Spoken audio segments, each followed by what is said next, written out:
nakapasa ka na. Pinahanga mo ako doon. Na-master mo kaagad ang kapangyarihan ng Nen sa loob lang ng kalahating taon. Natatandaan mo pa ako? Medyo lang.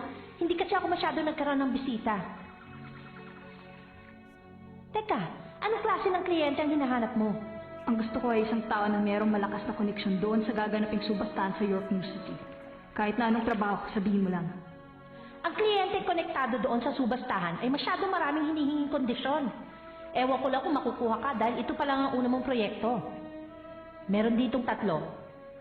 Tamang-tama, ang kailangan mo lang ay sumagot sa interview kahit wala ka pang karanasan. Huhusgahan ka nila sa isasagot mo.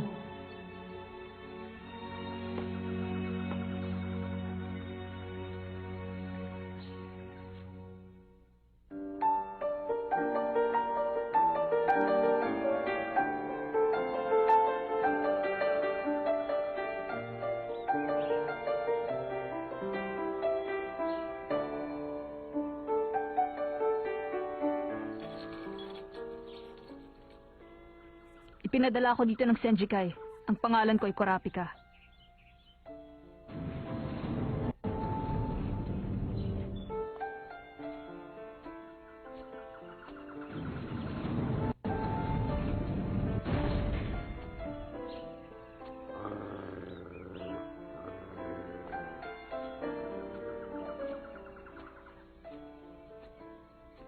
Marami po salamat at pinaunlakan niyo kami. Pumasok na po kayo sa loob.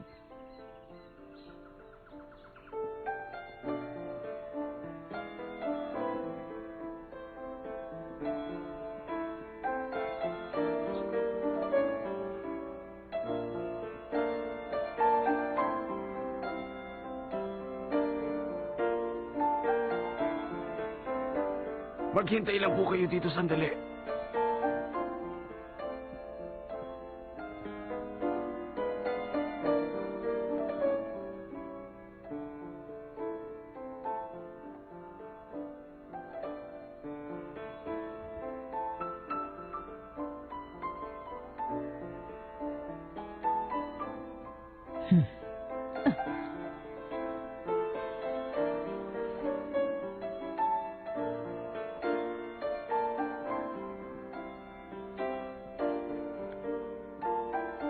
Kumusta ng buhay, Pogi? Gusto mo bang ako'y halikan? Hindi mo ba alam? Yun ang uso ngayon pagdating dito sa syudad. Unang kita mo pa lang sa tao, magkasintahan na kayo. Pasensya na, hindi ako lumaki dito sa syudad. Kaya hindi ako sanay dyan.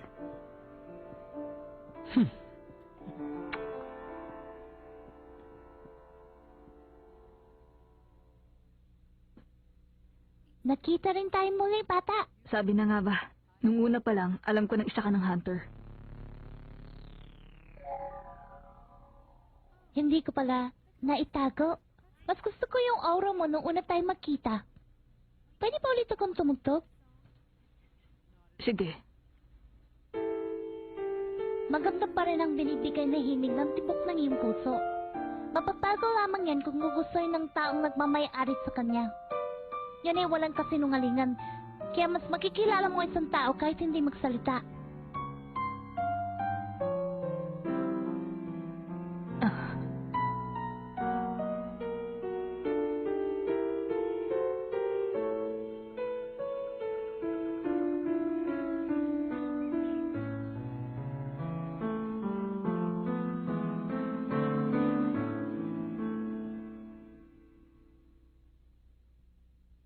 Maghintay lamang po kayo sandali sa silid na yon.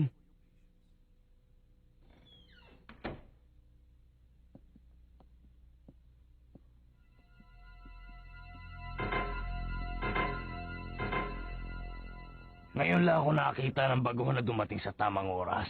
Nakikita ko wala kang karanasan sa pagiging hunter. Ikinagagala kita makilala, Ginoong Baguhan. Nagsisimula sa pagiging baguhan ng lahat, kaya dapat magkaroon ka ng karanasan. Magmula sa araw na ito, nakikita mo na ang mundong hindi man lang sumagi sa iyong isipan. Sana tumagal ka katulad naming mga profesional. Ulot, makinig ka. Huh? Napakaingay mo. Tumahimik ka na lang dyan. Tama. Kung talagang professional ka, tumahimik ka na lang.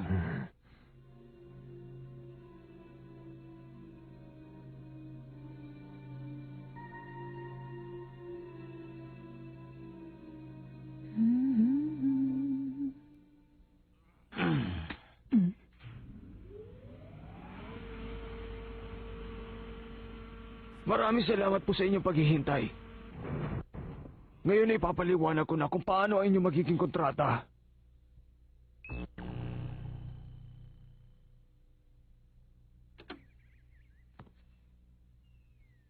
Sigurado ka? Oo. Di mo naman nakikilala ang boses ng nanay mo eh. Oo. Pero ayos lang yun. Sinabi ko naman sa'yo. Ang aking ina ay walang iba kundi si Tia Mito. Tara, kumain muna tayo bago natin tapusin yung electric pages.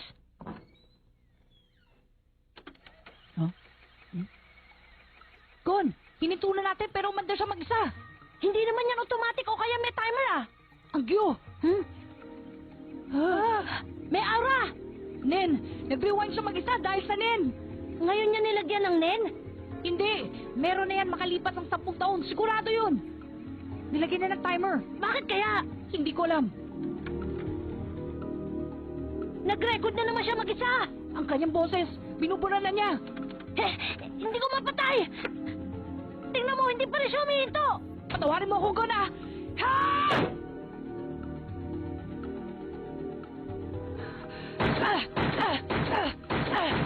Pati ang kaset, protektado na rin ang Nen. Isa na lang ang pwede natin gawin. Nen, laban sa Nen.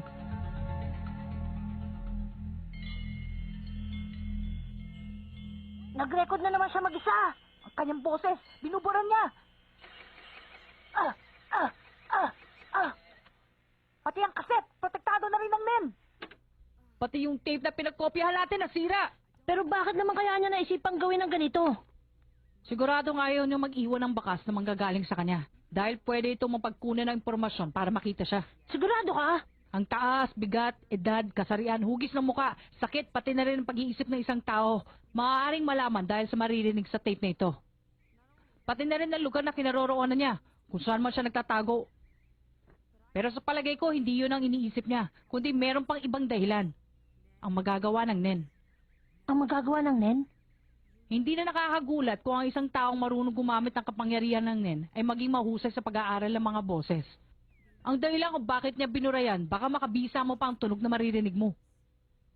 Ganun pala. Mautak talaga siya. Meron pang 2 natitira. Pwede yan, Singseng. Para saan naman kaya itong ROM card? Mas maliit yan kaysa sa pangkaraniwan. Meron kayang special na hard disk para sa kanya? Meron ba? Hindi mo pa ba alam yung Joy Station? Joy Station? Ito ang natatanging ROM card para sa game disc. Para makapaglaro ng Joy Station. Ang Joy Station! Kakausapin natin ang Toyland. Kapag sinabi natin ang address dito, magbibigay sila ng pinakamalapit na tindahan, pati na rin ang lahat ng impormasyon tungkol doon. Halimbawa, gusto mo talagang bumili pero kaunting pera lang naipon mo, ihahanap ka nila ng tindahan na makakasundo mo ang presyo. Talaga? Joy Station at ROM card, may papadala sa loob lamang ng 1 araw. Ha? Ang swerte naman natin. Pero kung ROM card lang at Joy Station ang meron tayo at walang games off, hindi rin tayo makakapaglaro. Wala man lang nakasulat na kahit ano. Paano kaya natin malalaman ngayon kung anong laro ito? Ibang klase kang taga-bundok ka. Sabihin mo nga, nakapaglaro ka na ba ng katulad niyan? Oo naman, doon sa Torre ng Patibong. Napakatagal na nun ah. Kung sa bagay, pampihira talaga siya.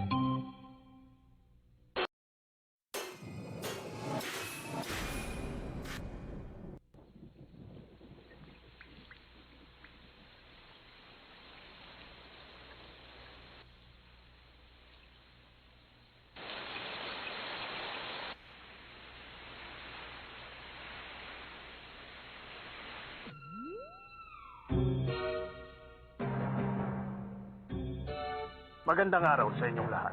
Hindi na ako magpapaligoy-ligoy pa. Hindi mahalaga sa akin kung may karanasan kayo sa gagawin nyo o wala. Ang importante lang ay kung makakayan nyo ang lahat ng ipapagawa ko.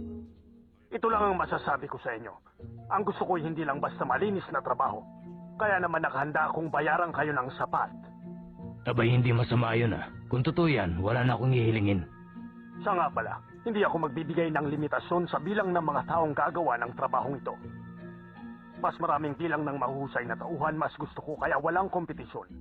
Bago tayo magsimula, bibigyan ko kayo ng pagsubok para makasiguro ako kung kayo nga ang nararapat sa trabahong ito. Mayroon pang isang buwan bago magsimula ang magaganap na subastahan, kaya gusto ko sanang ipahanap muna sa inyo ang isa sa mga nakasulat sa artikulong ibibigay ng aking mayordomo. Kunin nyo. Ito ang data card. Ito sa'yo. Ito sa'yo. Ito sa'yo. Ito sa'yo.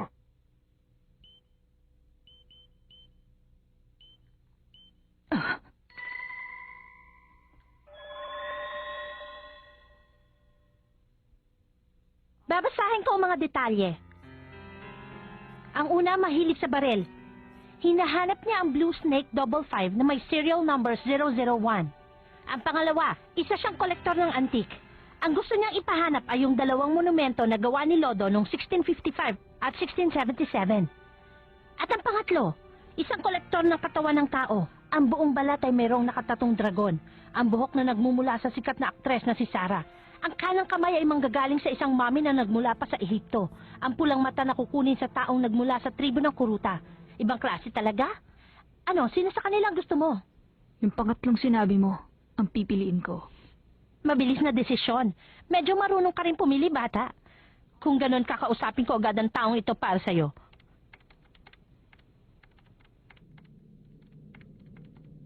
Pagkatapos ng 4 na araw ay magkakaroon ng interview sa mansyon ng Nostrad. Huwag kang magpapahuli. Ang pag-uusap na ito ay nakapangalan sa Senjikai. Walang problema. Maraming salamat sa tulong mo. Paalam. Sandali. Ah. Meron lang ako isang maipapayo sa iyo. Hindi bilang isang ahente mo, kundi bilang nagmamalasakit sa iyo. Merong sapat na panahon para sa mga taong marunong humawak ng kapangyarihan ng Nen. Kaya sana'y huwag kang magmamadali sa lahat ng iyong gagawin. Magkakaroon ka rin ng pagkakataon balang araw. Yun ang pinakamadaling paraan para magampanan na mapagkakatiwala ang trabaho bilang isang profesional. Ito ang huwag mong kalilimutan. Tutulungan kita. Dahil marami na rin ako nakitang tao na walang pinagkaiba sa'yo.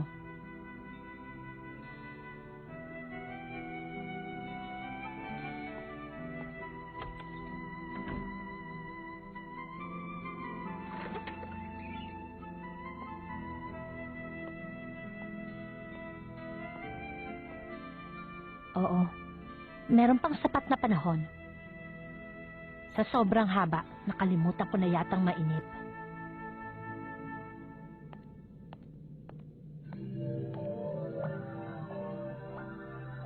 Ang mata ng taong nagmula sa tribo ng Kuruta, tumitingkad na pula para sa kamatayan. Tatapusin ko silang lahat. Tatapusin ko sila. Oh, kumusta? Bakit ganyan itsura mo? Huwag mong sabihing natatakot ka na. Kaunti lang nabibigyan ng pagkakataon na ganito. Pag natanggap ako, siguradong sa akin nila ipagagawa ang pinakamahirap. Kagaya ng ipapahanap nila sa akin ang pinakamakamandag na hype dito sa ibabaw ng mundo. O kaya naman ay ipapatapos sila sa akin ng isa sa pinakama-impluensyang tao na naninirahan sa bansang ito. Hindi ko sila bibiguin. Matutuwa sila sa kalalabasan ng trabaho ko. Tumahimik ka. Mabuti pa wag mo na lang akong kausapin. Nakala ko ba mga profesional ay hindi maingay? Tama ang sinabi mo, bata. Kapag nagawa nyo yan, ibibigay ko na kaagad sa inyo ang kontrata. Hawakan nyo ang proteksyon at ang koleksyon. Kaya mag-iingat kayo sa inyong gagawin. Nasisiguro kong hindi siya nagpapunta sa amin dito. Siya ang magiging distansya sa pagitan namin nung kliyenteng hinahanap ko. Kailangan bumaba hanggang sa maglakong distansya na yun. Hanggang sa magkalapit kami ng loob. At ibahagi niya sa akin ang kanyang mga tinatagong sikreto. Ang isang kolektor ay may 2 bagay na dapat makamit. Ang una ay magkaroon ng isang pambihirang bagay. Ang pangalawa naman ay mga kaibigan na mapagmamalakihan ng kanyang koleksyon. Siguradong may koneksyon ng mga kolektor. Magkikita sila para ibahagi ang koleksyon sa mga katulad nilang gahaman. Doon ako magsisimula sa paghahanap sa mga walang pusong spider. Huhulihin ko sila at isa-isa ko silang tatapusin. Hindi mabuksan ang pinto. May isang mahalagang bagay pala akong nakalimutang sabihin. May inihanda akong espesyal na programa para sa pagdating ninyong lahat. Paglipas ng 6 na minuto ay may darating. Hindi ito totoo, pero dapat din nating malaman kung hanggang saan ang itatagal nyo sa pakikipaglaban. Pero kahit isa lamang itong pagsubok, kailangan nyo pa rin mag-ingat dahil gusto ko talagang malaman ang inyong gagawin kapag nasa gitna na kayo ng labanan. Sa madaling salita, Ang mahina ay maiiwan at hindi na mapapasama sa inyong misyon. Kung sakaling hindi mo malalampasan ang bahaging ito, siguradong hindi ka makakatagal sa gagawin ninyo kahit mayroong ka pang 9 na buhay. Ang pagiging matatag ang pinakamahinang kondisyon para matanggap sa trabahong ito. Kapag nasa labas ka na ng mansyon ng buhay, pasado ka na. Paano mga bata? Mag-iingat kayo. Maiwan ko po muna kayo dito sa loob. Sana'y makalabas kayo rito ng buhay.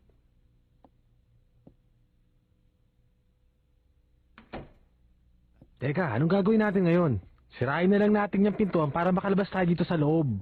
Magpapagod ka lang. Meron niyang kapangyarihan ng Nen. Kaya't kahit tayong lahat, hindi natin mabubuksan yan. Isa itong malaking kulungan na gawa sa Nen. Para tayong mga ibon na nasa malaking hawla. Kaya wala na tayong magagawa. 1 metro ang kapal ng pader na ito. Ang sahig naman ay siguradong 5 metro. Aabutin ng 1 oras kapag gumamit tayo ng makina.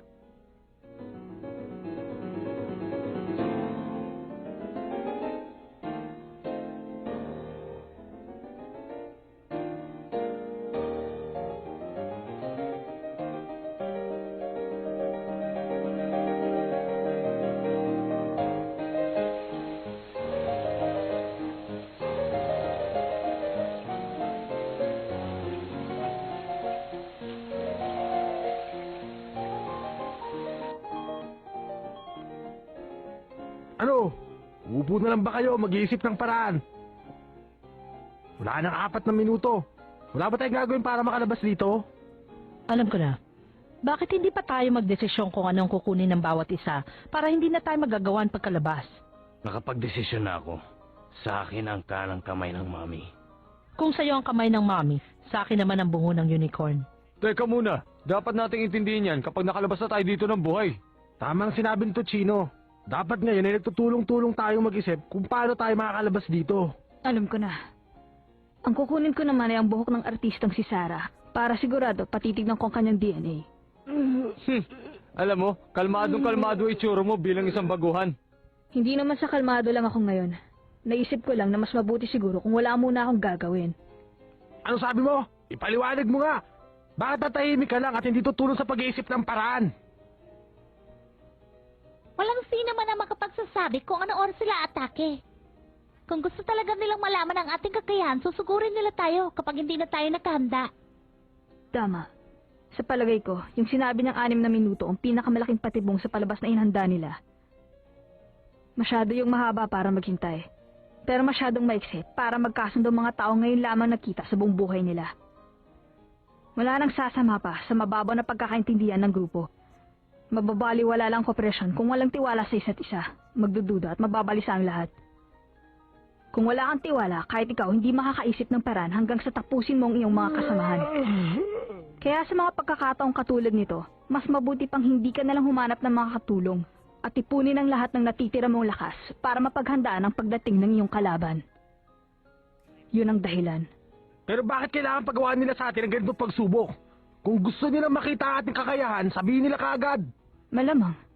Ang gusto nilang makuha ay yung profesional na makakapag-desisyon kagad kahit na anong oras tumating ang problema. Matalino ka, bata. Magaling ka para sa isang baguhan. Kung ako magre-reklamo, abuti na mahabang oras. Kung meron ditong espiya, ito ang kanyang pagkakataon. Kung hindi ako nagkakamali, ganun na nga nangyari. Saan ka pupunta? Baba nyo. Hindi naman nakasaradong banyo eh. Huwag kang mag-alala, meron pa tayong 2 minuto. Sa sobra pa yun. 2 minuto pa. Parang natatakot ako. Ano itong nararamdaman ko? Hindi ito totoo. Pero dapat din nating malaman kung hanggang saan ang itatagal nyo.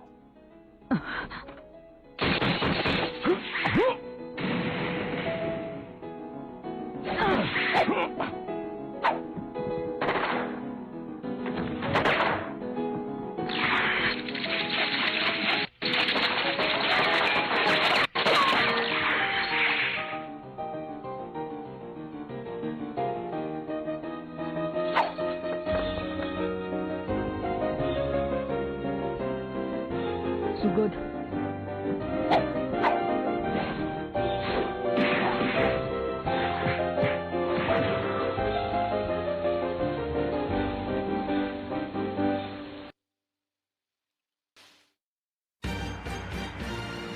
Kurapika. How are ya? Is it dangerous looking for the spiders? Next time on Hunter x Hunter. Heart tone, Kurapika, dousing. I'm gonna buy a cell phone, and then we can text each other.